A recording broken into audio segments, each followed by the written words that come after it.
Pantawid Pamilyang Pilipino program ng pamahalaan magpapatuloy umano kahit sa susunod na pamunuan. May report si Grace Refama.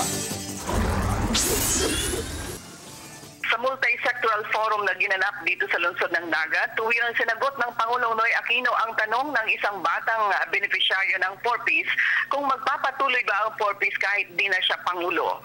Ayon kay Pinoy, ang 4Ps ay isang magandang programang direktang nakikitaan ng magandang resulta sa buhay ng mga mahihirap.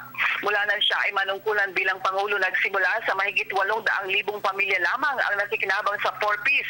Pero ngayon, umabot na ito sa mahigit 4 na milyong mahihirap na pamilya.